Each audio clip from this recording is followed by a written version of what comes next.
just play that out. good. Let's just play that out for the next 20 minutes. They've sold more than 70 million records worldwide. Rolling Stone called them the Beatles of heavy metal, and MTV ranked them as the greatest metal band of all time. Black Sabbath not only dominated the genre, they helped create it. Founding member and bassist of the band, Geezer Butler, is sharing his story in a new book, Into the Void, From Birth to Black Sabbath and Beyond. And Geezer Butler joins us live. Thanks for being with us. Hello, thanks for having me.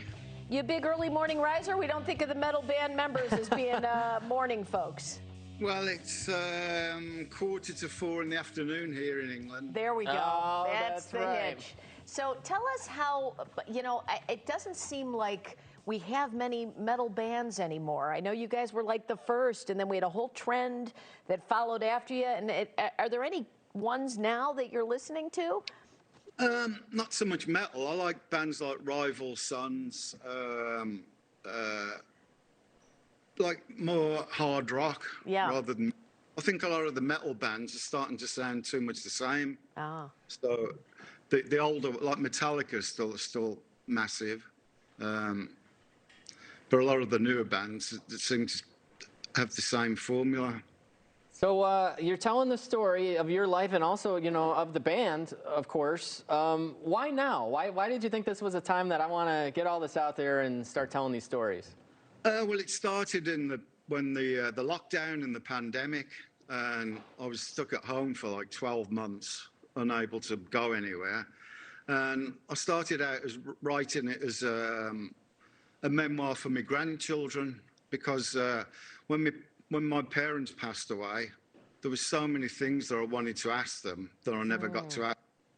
I spent the whole 12 months writing down where I came from, what happened with Sabbath and everything. And my wife read it and said, "Oh, you should do this as a book." And so that's what I did. What kind of revelations will people, big Black Sabbath fans, find in this book that they might not have known? Just the way the whole thing was misunderstood, that people thought we were Satanists and all that kind of thing. And in fact, the first song and the first album was warnings against Satanism and getting involved with the occult and that kind of stuff. Interesting. Yeah, and I found it interesting too. Like, you really go into your childhood here and like how religion kind of helped shape all of this and your relationship with religion. Is that right? Yeah, I was brought up very, very strict Irish Catholic. I wanted to be a priest at one point, but that went out the way. Yeah, I was really into my Catholicism back then.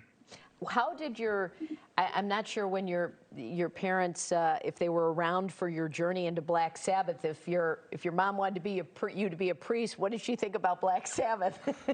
Well, my mum wasn't too bad, but my dad. Yeah, he wasn't too into it? He wasn't really into it whatsoever. He didn't believe he thought I was just wasting my life in a band until I actually brought home the first album and showed it to him. And then he realised, that I was serious about my music.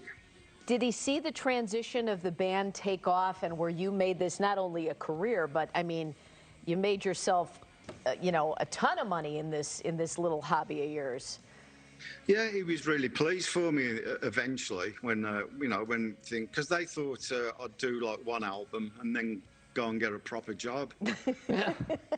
But then when the albums were getting more and more successful and the tours were doing well, and then when we went to America, he was really behind the whole thing. We hear these stories of bands when they blow up like this, and obviously your lead singer is somebody everybody knows, Ozzy Osbourne. And what is that like from a band's perspective when, a personality really jumps out and becomes this, larger-than-life figure? Well, it's only to be expected. I mean, I think the lead singer in any band becomes like the focal point. And it's like the Rolling Stones have got Mick Jagger. Queen had Freddie Mercury. These larger-than-life characters seem to come to the fore. And it gives focus to the band. Are you close with Ozzy still? I'm not ever since the band stopped touring, we haven't Yeah. really spoken to. None of us got to get together. You know, we spent over 50 years on the road together, so That's the last enough. people, That's enough. last people we want to see is each other. It's like when 10 a.m. hits here, all of us just go home and then we see each other the Separate next ways. day, right? One Yeah. other thing I wanted to ask you about is Taylor Swift was just here in town, and I read that you took your granddaughters to see Taylor Swift. Yeah. As somebody in Black Sabbath, what was that whole spectacle like? Because you guys have had your big shows in the past. What was that experience like? Well, the stage show that she does is absolutely incredible. It's like, I just couldn't believe the technology that she has. It must have cost, I can't even imagine how many millions it must have cost her to put on. And whether you like Taylor Swift's music or not, it's just the spectacular performance that they put on is incredible. Does your granddaughter appreciate your music? Yeah, she actually did Iron Man at a school concert.